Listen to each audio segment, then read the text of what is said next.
ఓం సాయిరామ్. బాబా భక్తులందరికీ కూడా నమస్కారం అండి. అందరూ కూడా సుఖంగా, సంతోషంగా, ఎప్పుడూ కూడా ఆనందంగా ఉండాలి అని చెప్పి ఆ బాబాగారి తరపున నేను కూడా మనస్ఫూర్తిగా కోరుకుంటున్నాను. ఈరోజు బాబాగారు అందించే సందేశం ఏంటి అంటే కనుక, తల్లి రాసి పెట్టుకో, ఈ రాత్రికే అక్షరాల 86,400 రూపాయలు నీ దగ్గరికి వచ్చి చేరతాయి అని చెప్పి, ఇది తప్పకుండా వినాలమ్మా నువ్వు అని చెప్పి ఏదో ఒక తెలియని సందేశాన్ని బాబాగారు మనకి ఈరోజు అందించాలి అనుకుంటున్నారండి. మరి బాబాగారు అందించాలి అనుకుంటున్న ఈ సందేశం ఏంటో బాబాగారి మాటల్లోనే మనం తెలుసుకుందాము. మరి సందేశం వినే ముందు ఎవరికైతే బాబాగారంటే నమ్మకం, గౌరవం, ప్రేమ ఉంటాయో వారందరూ కూడా ఈ వీడియోకి ఒక చిన్న లైక్ ఇవ్వడం మాత్రం మర్చిపోవద్దు. మరికొంతమంది బాబా భక్తులకు ఈ వీడియోని షేర్ చేయడం కూడా మర్చిపోవద్దు. ఇక చాలామంది కూడా అక్క ఎన్నో కష్టాలతో సతమతం అవుతున్నామక్క, మీకు తెలిసిన గురువుగారి గురించి చెప్పండి అక్క అని చెప్పి అడుగుతున్నారండి. వారి కోసం శ్రీ షిరిడీ సాయిబాబా ఆశీస్సులతో జ్యోతిష్యం చెప్పబడును. గురూజీ శివరామరాజు గారు. Phone number 9959422552. మీరు ఇప్పటి వరకు ఎన్నో చోట్ల జ్యోతిష్యం అనేది చెప్పించుకొని మీరు కోరుకున్న మార్పులు అనేవి మీ జీవితంలో వచ్చి ఉండక చాలా బాధపడి ఉంటారు. కానీ ఒకే ఒక్కసారి నమ్మకంతో ఈ గురువు గారిని కాంటాక్ట్ అవ్వండి. మీ సమస్యలు ఏవైనా కానివ్వండి, ప్రేమ, పెళ్ళి, ఉద్యోగం, రాజకీయం, సంతానం లేక ఇబ్బంది పడుతున్నా కానీ, భార్యాభర్తల మధ్య గొడవలు ఉన్నా కానీ, అప్పులు ఉన్నా కానీ, సంపాదించుకున్న ధనం ఇలా వస్తుంది అలా వెళ్ళిపోతుంది అని చెప్పి సఫర్ అవుతున్నా కానీ, ఇలా ఎటువంటి సమస్యలున్నా కానీ ఆ సమస్యలకు తగిన పూజలు చేసి గురువుగారు పరిష్కారాన్ని చూపిస్తారు. ఈ గురువుగారు చెప్పింది చెప్పినట్లు 100% జరుగుతుంది. ఈ గురువుగారి ద్వారా లబ్ధి పొందిన వారు ఎంతోమంది ఉన్నారు. కాంటాక్ట్ అవ్వండి.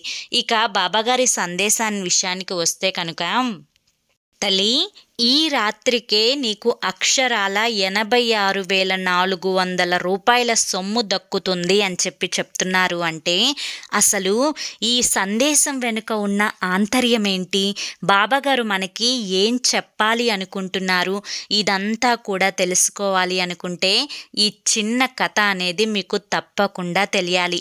ఈ కథను ఎక్కడా కూడా స్కిప్ చేయొద్దు. చాలా చిన్న కథ, కానీ మన జీవితాలతో ఈ కథకి ఒక అనుబంధం అనేది ఉంది. అసలు అదేంటో ఇప్పుడు మనం తెలుసుకుందాము. ఒక ఊర్లో ఒక గవర్నమెంట్ జాబ్ చేసుకునే ఉద్యోగస్తుడు ఉన్నాడు. అతను తన బిడ్డ యొక్క పెళ్లి కోసం అని చెప్పి చాలా ధనాన్ని అయితే దాచుకున్నాడు. అంటే ఒక 10 లక్షల వరకు ధనాన్ని అయితే దాచుకున్నాడు. అంతేకాకుండా బ్యాంకులో అప్పుడప్పుడు ఒక 1000 రూపాయలు, 2000 రూపాయలు అలా వేసుకుంటూ ఉంటే ఆ యొక్క అమౌంట్ అనేది 86,400 రూపాయలు అవుతుంది. ఇక తెల్లవారితే అమ్మాయి పెళ్ళి ఉంటుంది. చేతిలో ఆ డబ్బు అనేది ఉండడం చాలా అవసరం కదా తండ్రికి.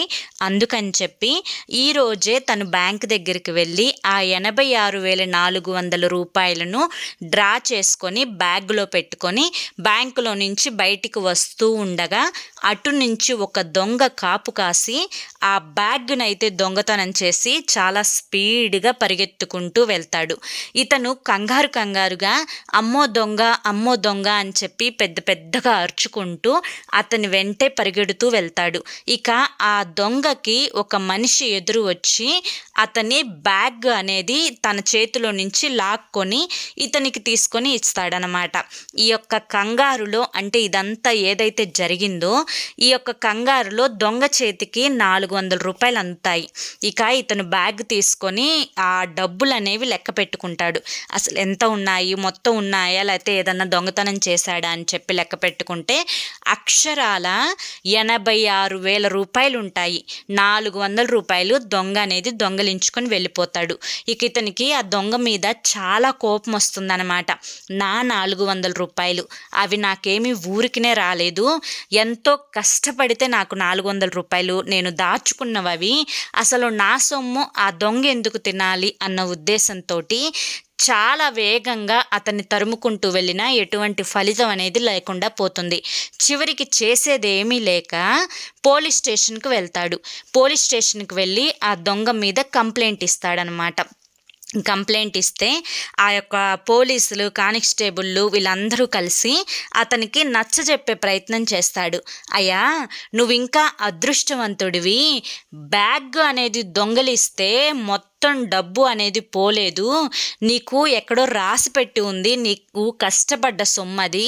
అది నీ చేతికి అందింది. 86,000 రూపాయలు అందింది. 400 కదా, పోతే పోనివ్వండి 400. మళ్ళీ ఇప్పుడు కేసు, ఎఫ్ఐఆర్ ఇవన్నీ రాసుకోవాలి అనుకుంటే కనుక ఈ 86,000లో కూడా చాలా ధనం అనేది ఈ కోర్టుల చుట్టూతా పోలీసులకు ఇవ్వడం ఇదంతా కూడా వేస్ట్ అయిపోతుందన్నమాట. కనుక 400 వదిలేసి ప్రశాంతంగా ఆ 86,000 తీసుకొని మీ అమ్మాయి పెళ్ళి చాలా గ్రాండ్గా సెలబ్రేట్ చేసుకోపోండి. ఎందుకు మీకు ఈ స్టేషన్లు, ఈ కేసులు, ఈ తలనొప్పులు ఇవన్నీ ఎందుకు అని చెప్పి వాళ్ళు నచ్చచెప్తారనమాట. ఎంత చెప్పినా కూడా అతను నా 400 అవి నేను కష్టపడ్డ సొమ్ము దొంగ ఎందుకు దొంగలించాలి, నా 400 నాకు కావాల్సిందే అని చెప్పి మూర్ఖంగా పోలీసులకు వాదిస్తాడనమాట. ఇక్కడితో కథ అనేది ముగిసిపోతుంది. అదేంటి ఇక్కడితో కథ ముగిసిపోవటం ఏంటి అని చెప్పి అనుకుంటున్నారా? బిడ్డ, నీవే కనుక ఆ స్థానంలో ఉంటే నువ్వేం చేస్తావు? నేను చెప్పేదా తల్లి, నువ్వు కనుక ఆ స్థానంలో ఉంటే మొదట నాకే నమస్కరించుకుంటావు. ఎందుకంటే బాబా, కష్టపడి దాచుకున్నాను కదా, నా సొమ్ము అనేది మొత్తం పోలేదు, ఒక 400 కదా పోతే పోయింది, ఇక అవి నావి కాదనుకొని నేను వదిలేస్తాను. ఈ 86,000 పెద్ద సొమ్ము అనేది నా దగ్గర నిలబడిపోయింది. ఇందుకు నేను సంతోషం. మీరు నా అందు ఉన్నారు కాబట్టే బాబా నాకు ఈ యొక్క 86,000 అనేవి తిరిగి వచ్చాయి. లేకపోతే వాడు అసలు దొంగ దొరకకుండా వెళ్ళిపోతే నా పరిస్థితి ఏంటి అని చెప్పి ఆ 400 పోయినందుకు పెద్దగా నువ్వు బాధపడవు. ఈ 86,000 నీ దగ్గర ఉన్నందుకు చాలా సంతోషపడతావు. అదే వేరే వారికి సలహా కూడా నువ్వు ఇదే పాయింట్ ఆఫ్ వ్యూలో ఇస్తావన్నమాట. అదేవిధంగా తల్లి, నీకు ఒక చిన్న విషయం నేను చెప్పేదా? రోజు మొత్తం మీద 24 గంటల సమయం ఉంటుంది. ఈ 24 గంటల సమయాన్ని నిమిషాల్లో కనుక నువ్వు లెక్క వేసుకుంటే 86,400 సెకండ్లు ఉంటుందంటే 86,000 నిమిషాల 400 సెకండ్లు ఉంటుంది. తల్లి, ఈ యొక్క సమయం మొత్తంలో కూడా నీవు నీ కోసం అనేది ఎంత ఆలోచించుకుంటున్నావు? నీకు మరొక వ్యక్తి ఎవరైనా కానివ్వు, వారికి ఒక గొడవ జరిగింది అంటే అతను నన్నెందుకు తిట్టాడు, అతను నన్నెందుకు అనాలి, అతను నన్ను చూసి ఎందుకు నవ్వాలి అని చెప్పి ఎక్కువగా అతని గురించి ఆలోచిస్తూ ఉంటావు. సరే, నువ్వు ఆలోచించడం తప్పేమీ కాదు. ఈ యొక్క 400 నిమిషాలు నువ్వు ఆలోచించు. ఈ 400 నిమిషాలు ఆలోచించి అక్కడితో అతను విసిరిన మాటల్ని కనుక పూర్తిగా మర్చిపోయి మిగతా 86,000 నిమిషాలు ఉంటుంది చూసావా, ఈ 86,000 నిమిషాలను జాగ్రత్తగా నీకోసం, నీకు సంబంధించి నువ్వు ఏదన్నా పని చేసుకోవడం కోసమైనా కానీ, లేదంటే నీ కుటుంబం కోసమైనా కానీ, నీ బిడ్డల కోసమైనా కానీ, వీటి గురించి ఈ 86,000 నిమిషాలని ఆలోచించుకో. ఆ 400 సెకండ్లు నిన్ను బాధ పెట్టిన వాళ్ళ కోసం అని చెప్పి వదిలేసి అక్కడితో ఆ యొక్క సమయాన్ని పూర్తి చేసేసి మిగతా 86,000 నిమిషాలు అనేవి నీ కోసం ఆలోచించుకునే ప్రయత్నం ఈ రోజు నుంచి చెయ్యి. 400 కదా అని చెప్పి చాలా తేలికగా నీ మనసుకు నువ్వు ఎలా తీసుకున్నావో, ఎదుటి వారి మీద నీకున్న కోపాన్ని కానీ, ద్వేషాన్ని కానీ, ఇంకా మరేదైనా కానివ్వు, ఆ యొక్క బాధను, ఆ యొక్క కోపాన్ని ఆ కొన్ని నిమిషాలే కదా అని చెప్పి కొంత సమయాన్ని మాత్రమే వారికి వెచ్చించి మిగతా సమయం మొత్తం కూడా నీ కోసమే ఆలోచించుకునే ప్రయత్నం చేయి. అప్పుడు నీవు కోటేశ్వరుడిగా మారే అవకాశం ఉంటుంది. కనీసం నీవు కోటేశ్వరుడిగా మారలేకపోయినా కూడా నీవు ప్రశాంతంగా బ్రతికినన్ని రోజులు కూడా సంతోషంగా, ఆనందంగా బ్రతుకుతావు. ఈ చిన్న విషయం వేరే వారికి నువ్వు చెప్పగలిగినప్పుడు 400 కదా వదిలేసాయి అనే మాట నీకు చాలా తేలికగా అనిపించినప్పుడు ఎదుటి వారు నిన్ను బాధ పెడుతున్న సమయం కూడా ఒక 5 నిమిషాలే కదా, లేదా ఒక 10 నిమిషాలే కదా, లేదా ఒక గంటే కదా, మిగతా 23 గంటలు నావే కదా అన్న యొక్క ఉద్దేశాన్ని మనసులో పెట్టుకొని ఆనందంగా ఆ 23 గంటలు ఉండే ప్రయత్నం చేయి. అప్పుడే జీవితంలో నీవు కోరుకున్నది ఏదైనా కానీ చాలా సులువుగా నువ్వు చేరుకోగలుగుతావు. అంతేకాకుండా నీ యొక్క మనసుని నువ్వు సంతోషంగా ఉంచుకునే ప్రయత్నం కనుక నువ్వు చేస్తే నీ యొక్క కుటుంబం, నీ యొక్క బిడ్డలు చాలా ఆనందంగా ఉంటారు. దానికి ఫలితంగా మంచి ఆరోగ్యం అనేది మీ సొంతమవుతుంది. అప్పుడు దేని గురించి కూడా ఆలోచించాల్సిన అవసరమే ఉండదు అని గమనించుకో. బిడ్డ, ఎప్పుడైతే నువ్వు ధనం కోసం చేసే ప్రయత్నాలు అనేవి విఫలమైపోతూ ఉన్నాయో నీ మనసు అనేది అప్పుడు ఎక్కువగా కృంగిపోతూ ఉన్నది. అంటే నేను సాధించలేనేమో, నేను ఈ ధనాన్ని సంపాదించలేనేమో, ఇక ఇంతకు మించి నా వల్ల ఏది కూడా అవ్వడం లేదు, నా జీవితం ఇంతవరకు మాత్రమే, అంటే ఇది సాధించేంత వరకు మాత్రమే, అంతకు మించి నేను ఏది చేయలేను అని చెప్పి మనసులో నువ్వు పడుతున్న వేదన ఉంది చూసావా, ఆ వేదన కోసం వెచ్చించే సమయం కూడా చాలా వృధా అని చెప్పి గమనించుకో.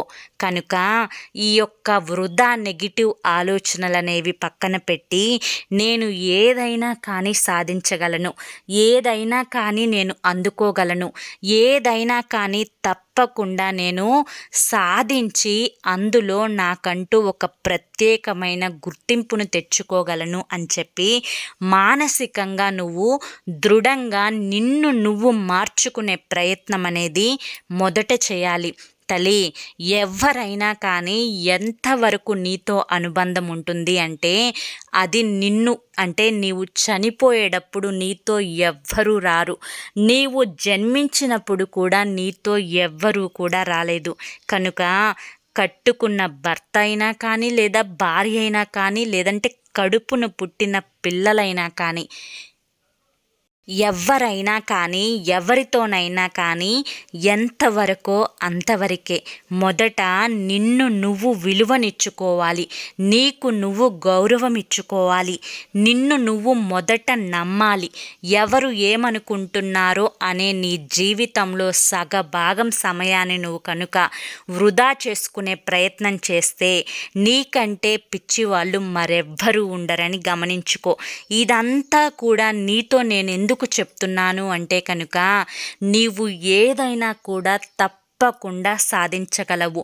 మొదట నిన్ను నువ్వు నమ్మడం లేదు కనుకే ప్రతి ప్రయత్నంలో వెనుకబడుతూ ఉన్నావు. చిన్నప్పుడే ఎవ్వరూ కూడా లేచి పరిగెత్తరు కదా తల్లి. తను మొదట బోర్ల పడతాడు, తరువాత చిన్నగా కూర్చోవడం మొదలు పెడతాడు, తరువాత ఏదన్నా పట్టుకొని నుంచుంటాడు, తరువాతే బుడిబుడి అడుగులు అనేవి వేస్తాడు, తరువాతే పరిగెత్తటం మొదలు పెడతాడు. అలాగే నువ్వు చేస్తున్న పని అయినా కానీ మొదట పడుతూ ఉంటావు, కానీ మళ్ళీ పట్టుకొని లెగవటం అనేది ఎప్పుడు నేర్చుకుంటావో అప్పుడే జీవితంలో పరిగెడుతూనే ఉంటావు అని చెప్పి గమనించుకో. దీనికోసం నువ్వు కొంత ఓర్పుని అనేది అనుభవించాలి. అదేవిధంగా కొంత శ్రద్ధని అనేది నువ్వు నీ యొక్క పనుల పట్ల పెట్టి తీరాలి. ఎందుకంటే నీ యొక్క శ్రద్ధ అంతా కూడా వేరే విషయాల మీద ఎక్కువగా ఉంటుంది తప్పితే నీకు అవసరమైన పనుల పట్ల చాలా తక్కువగా ఉంటుంది అని చెప్పి నేను నిన్ను హెచ్చరిస్తున్నాను. నిజమే కదా తల్లి? కనుక అవసరమైన విషయాల పట్ల శ్రద్ధను పెంచుకొని అనవసరమైనవి, నీ జీవితానికి సంబంధం లేని వాటిని దూరంగా పెట్టడమే చాలా మంచిది. బిడ్డ, ఎప్పుడైనా కానీ చెడు ఆకర్షించినంత తియ్యగా మంచి అనేది ఆకర్షించదు. చెడు అనేది ఎప్పుడూ కూడా తియ్యగా ఉంటుంది. మంచి అనేది ఎప్పుడూ కూడా చేదుగా ఉంటుంది. కనుక ఏది మంచి ఏది చెడు అని చెప్పి అనవసరమైన ఆకర్షణలకు గురి అవ్వకుండా నీవు క్రమశిక్షణగా ఉండడం అనేది చాలా అత్యవసరమైన విషయం బిడ్డ. అప్పుడే నీవు కోరుకున్న ధనం ఎంత అయినా కానీ అది నీ యొక్క క్రమశిక్షను బట్టి లక్ష్మీదేవి అనేది నిన్ను అనుగ్రహిస్తుంది అని చెప్పి గమనించుకో. ఇక మరొక విషయం, ముఖ్యమైన విషయం ఏంటి అంటే కనుక నీకు రావాల్సిన సొమ్ము ఏదైతే ఉందో అది రాలేదు అని చెప్పి దిగులు పడుతున్నావు. ఈరోజు శుక్రవారం తల్లి, అయినా కూడా నీకు రావలసిన సొమ్ము అనేది సాయంత్రానికి నీ వద్దకు తప్పకుండా వచ్చి చేరుతుంది. అది నీవు కష్టపడ్డ సొమ్ము కాబట్టి నిన్ను వదిలి వెళ్ళదు అని చెప్పి గమనించుకో బిడ్డ. ఇప్పుడైనా కానీ నా బిడ్డ ఎప్పుడూ కూడా ఎవ్వరి కింద లొంగకూడదు, ఎవ్వరి చేత మాటలు పడకూడదు. జీవితంలో వేసే ప్రతి అడుగు కూడా ఆలోచించి తెలివిగా వేయాలి అన్న ఉద్దేశంతోనే నీకు ఈ యొక్క ప్రతి చిన్న మాటని చెప్పాల్సి వస్తుంది. కనుక ఈ యొక్క బాబా మాట అంటే నిన్ను గురువుగా, నువ్వు ఎవరినైతే గురువుగా భావిస్తున్నావో ఆ యొక్క గురువు మాట ఆచరణలో పెట్టి నీ యొక్క జీవితాన్ని ఆనందంగా గడుపుతావు అని చెప్పి ఆశిస్తున్నాను బిడ్డ. ఏది చెప్పినా కూడా నీ మంచి కోసమే అని గమనించుకో, నీ యొక్క కుటుంబం క్షేమం కోసమే అని గమనించుకో. భార్యాభర్తలన్నాక చిన్న చిన్న గొడవలు రావడం అనేది చాలా సర్వసాధారణం.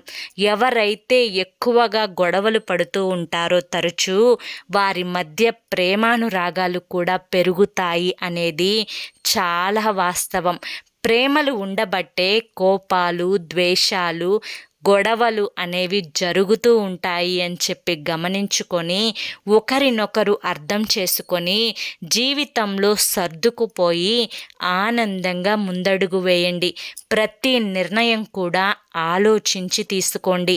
ఇవాళ తీసుకోవాలి అనుకున్న నిర్ణయాన్ని వాయిదా వేసుకొని రేపటి వరకు ఆలోచించి ఆ నిర్ణయం సరైనదైతే అప్పుడే ముందడుగు వేయండి. అప్పుడే అంతా కూడా మీకు అనుకూలంగా జరుగుతుంది. మీ యొక్క జీవితంలో మీరు వేసే ప్రతి అడుగుకి కూడా నా ఆశీర్వాదం ఉంటుంది. మీ వెనువెంటే నేను కూడా నడుస్తాను అని చెప్పి గమనించుకోండి. నా గురుబలం అనేది మీతో ఎన్నడూ ఉంటుంది అని చెప్పి గుర్తుంచుకోండి. ఈ షిరిడీ సాయినాథుడు ఎల్లప్పుడూ కూడా మీ యొక్క ఆలోచనలలో, మీ యొక్క పనులలో ఉంటాడు అని చెప్పి గమనించుకోండి అని చెప్పి ఈరోజు బాబాగారు మనకి చాలా చక్కటి సందేశాన్ని అందించారండి. మరి బాబాగారు అందించిన ఈ సందేశం మన జీవితంలో ఖచ్చితంగా మనం ముందడుగు వేసేలా చేస్తుంది అని చెప్పి నేనైతే నమ్ముతున్నాను. మరి నాలాగే మీరు కూడా నమ్ముతున్నట్లయితే కనుక, బాబాగారి మీద నమ్మకం ఉన్నట్లయితే కనుక, ఈ సందేశం మీకోసమే అని చెప్పి మీకు అనిపిస్తే కనుక ఖచ్చితంగా ఈ వీడియోకి ఒక చిన్న లైక్ ఇవ్వడం మాత్రం మర్చిపోవద్దు. ముఖ్యంగా మరికొంతమంది బాబా భక్తులకు ఈ వీడియోని షేర్ చేయడం కూడా మర్చిపోవద్దు. ఎందుకంటే ఎవరి జీవితాల్లోనైనా కానీ మార్పు అనేది చాలా అవసరం. మీ కారణంగా ఒక్కరు మారినా కానీ ఆ పుణ్యం అనేది తరతరాల వరకు కలిసి వస్తుంది.